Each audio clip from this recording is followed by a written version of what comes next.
Dear friends in Scouting, chers amis scouts, I will talk in English as the whole translating thing will be too complicated, being multilingual. I'm sorry for that, désolé. So this is it, another family meeting, another moment to influence the future of European Scouting, another great European Scout conference that just started today. This is a fantastic opportunity for all of us to learn from each other, to exchange and to build bridges. I know we like to share our ideas of resolutions, amendments, constitutional changes, the triennial plan and strategic issues. For many of us, making amendments of amendments is simply a great thing. A few months ago, I gave a training for future leaders and explained them wasn't governance structure and what I do at these conferences. They asked me about my tent and if we would go hiking. And then came the one question they asked me: what do you do or decide at this conference that changes something for us? What do we get out of it? I am sure we all know a bunch of answers to this question. And I guess many of you have been asked the same thing before. The point of this conference is not us finding ourselves in an ivory tower. Let's be aware that this conference world sometimes tends to be a soap bubble. We are not here to hand in amendments just for the sake of amendments. And this is not the reason we are doing this job. The point is to focus on a sustainable, high-quality region, build on the many achievements of the last years, and focusing on the future of our CAPs, Scouts, groups, and adults in Scouting. Talking about these many young people, I am really happy to look around and see so many young people here. Europe proves that youth empowerment is not only an empty concept. Congratulations to you all. This is your moment. Be active in your delegations, ask questions, raise topics that are important to you, and do not wait until you're the leaders of tomorrow. Be the actors of today. This is a very personal topic to me. I'm coming from an NSA where everyone, no matter what age, has the opportunity and gets empowered to participate in decision-making processes. I became International Commissioner at the age of 21. I found myself in a safe learning environment, and through youth forums, academies, and several network and capacity building opportunities, I got empowered to be the person I am today, and this makes me very grateful. Dear NSOs, please encourage youth empowerment. Involve young people in decision-making processes. Do not make it an alibi participation, but support them in creating the youth-led movement we want to be. Dear friends in Scouting, I want to thank my delegation from Luxembourg for all the support and trust they give me. Furthermore, I want to thank the Norwegian Scouts for hosting this memorable event. And last but not least, thank you all for shaping the future of the European region and making this a fantastic European Scout Conference. Thank you.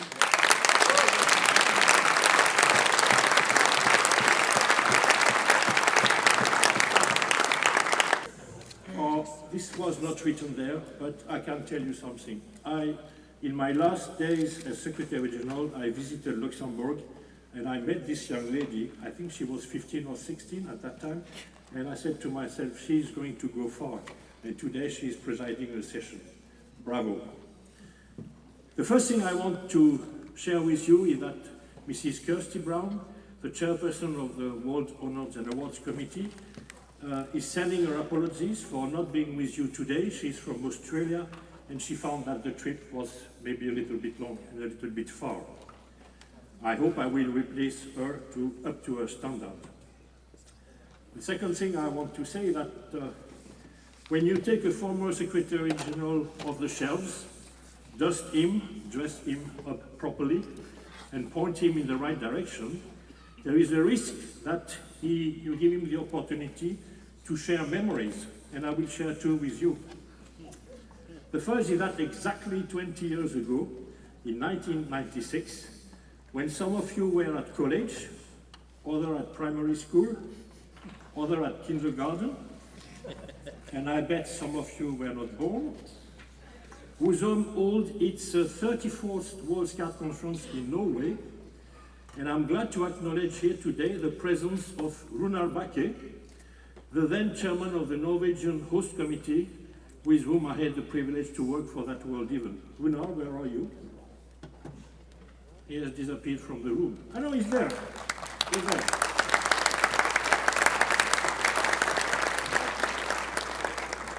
The second thing I want to share is a bit more moving for me, because it is precisely at this World Scout Conference in 1996 that I received my bronze wolf, and I have the feeling I'm closing a circle. Different. The bronze wolf is the only award conferred by the World Scout Committee. It is awarded solely in recognition of outstanding service by an individual to the World Scout movement. The idea of creating this distinction was born in 1924 to replace the Silver Wolf, a national British award, which the founder, Lord Baden-Powell, used to give to scouters in any country who had done outstanding variable work for the movement. The decision was reached in 1934, but it is finally at its meeting on the 2nd of August 1935 in Stockholm that the International Committee approved the award. And the committee, as you can imagine, unanimously conferred the first bronze wolf to the chief scout of the world, Lord Baden-Powell. And the name indicates the decoration is a bronze wolf that is worn around the neck on a green ribbon with a yellow border.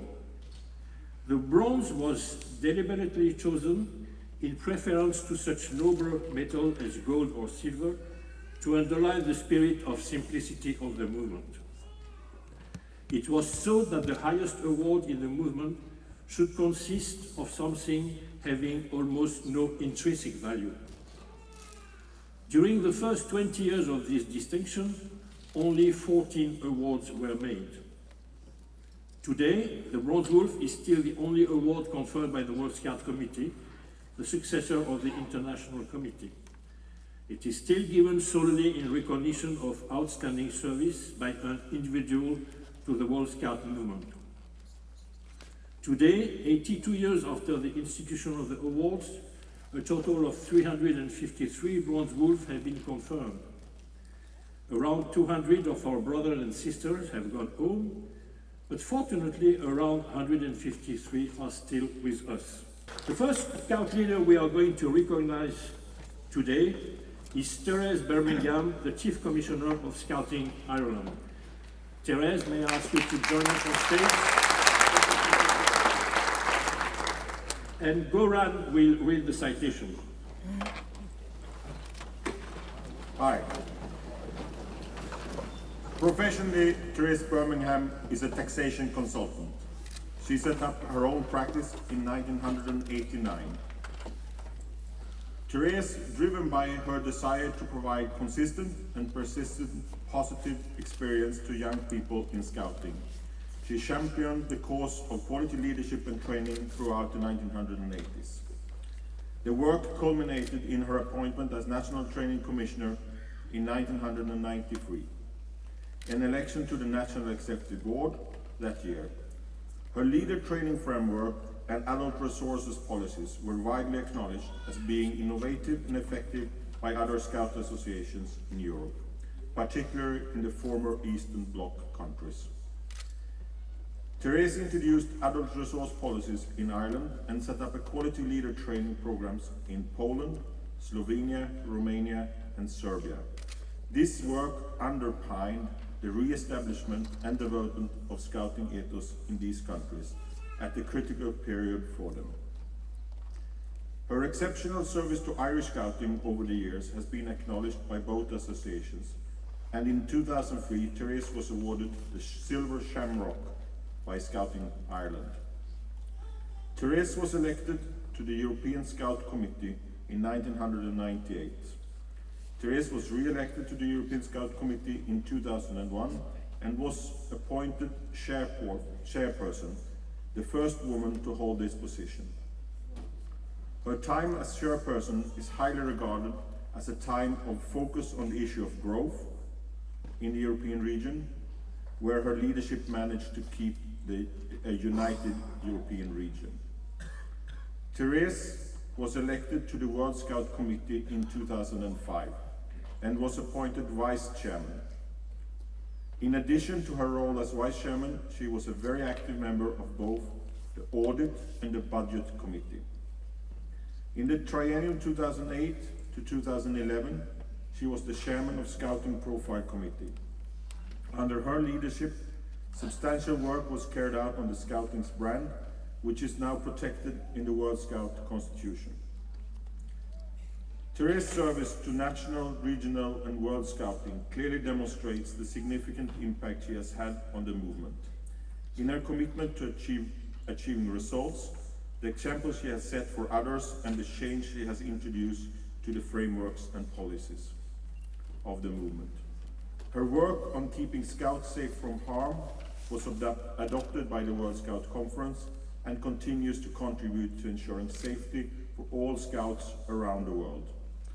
In recognition of these exceptional services to World Scouting, the World Scout Committee has decided to award the Bronze Wolf to Therese Birmingham.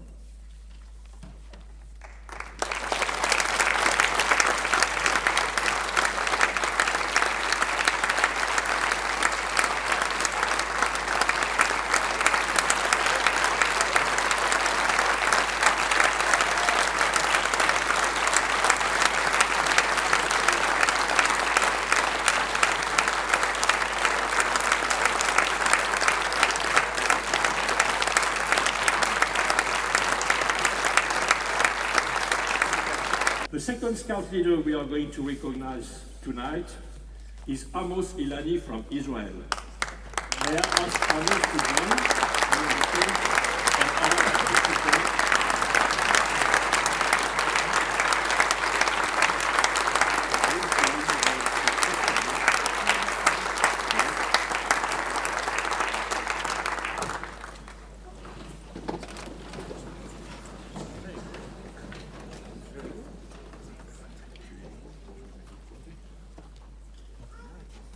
Amos Ilani has been involved in Scouting since 1948 as a youth member and then as an adult leader. Amos has served Scouting in various capacities.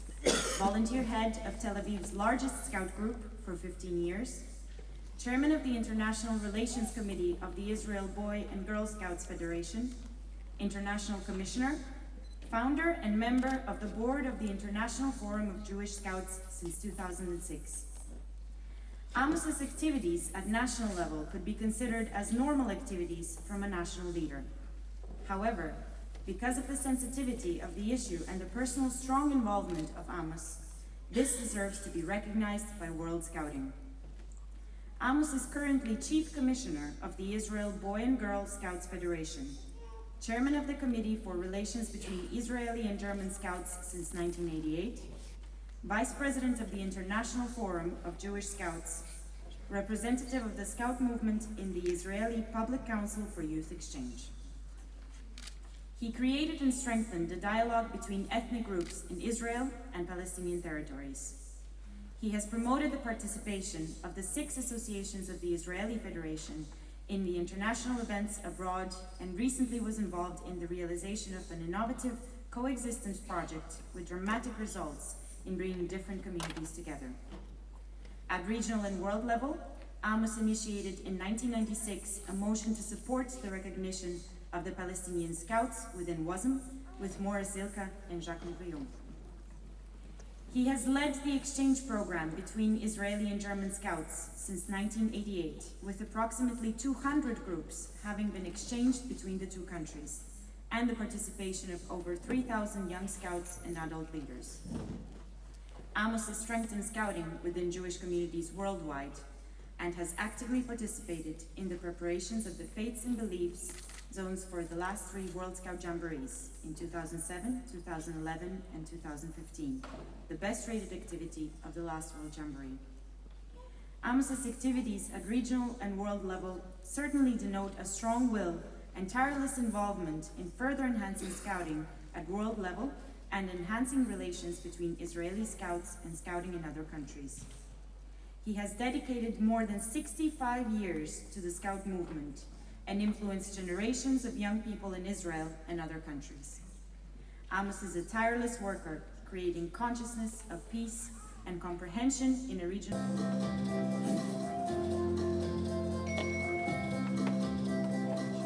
of the world marked by conflicts. In recognition of these exceptional services to World Scouting, the World Scout Committee has decided to award the Bronze Wolf to Amos Ilani.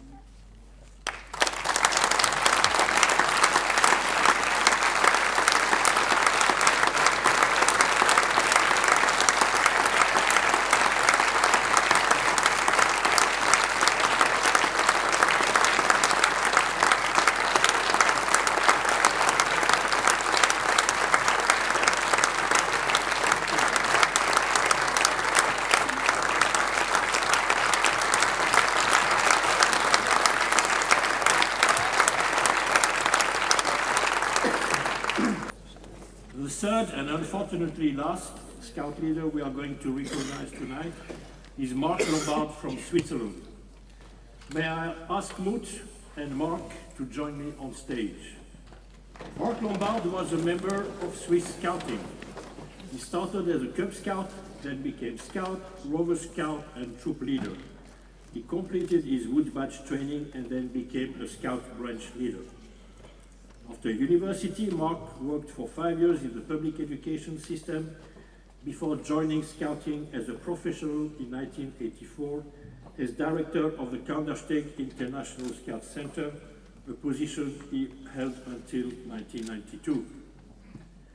It is during his years as director of Kandersteg that Mark has competently contributed to the development of Kandersteg, which continues to maintain its importance in World Scouting.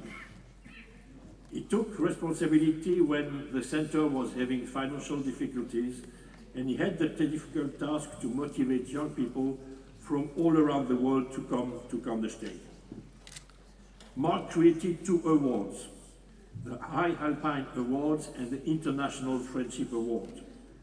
Thousands of young people learned to accept the mountain challenges of life of the High Alpine Award.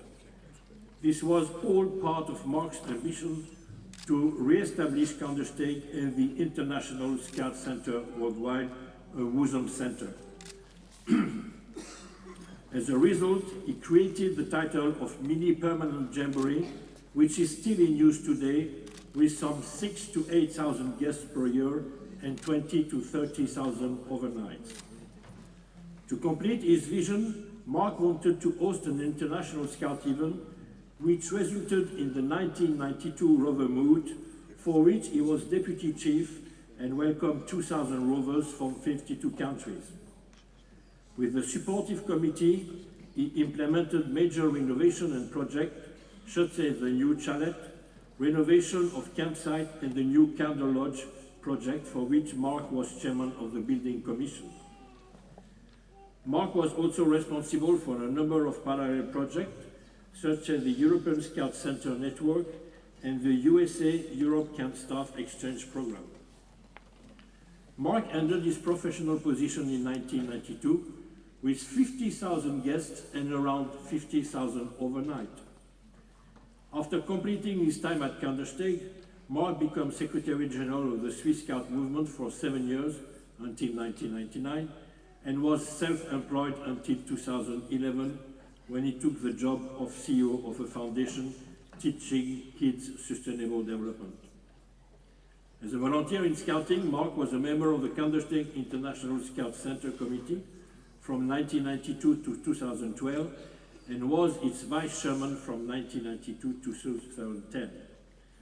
He also became chairman of the Kandersteg International Scout Foundation from 1992 to 2014. More recently, through his personal relationship network, Mark convinced a generous Swiss Scout friend to invest in the purchase of an additional old building, Sonnenblick, so further increasing the size and the assets of Kandersteg. Mark attended 4 European and World Scout conferences, either in a volunteer capacity or as a staff member of the World Scout Bureau, as well as 2 Jamboree and 2 World Scout Moot. There is no doubt that the World Scout community owes the success of Candlestick today to a great extent to Mark, who worked tirelessly not only as its director for many years, but also in his volunteer capacity on several bodies of Candlestick, during which time he gave the necessary motivation to the development of the center as a leading World Scout center. While not being in the traditional scouting circle, Mark Lombard is a scout leader whose work has represented an important foundation stone to the development of the international dimension of World Scouting. In recognition of these exceptional services to World Scouting, the World Scout Committee has decided to award the Bronze Wolf to Mark Lombard.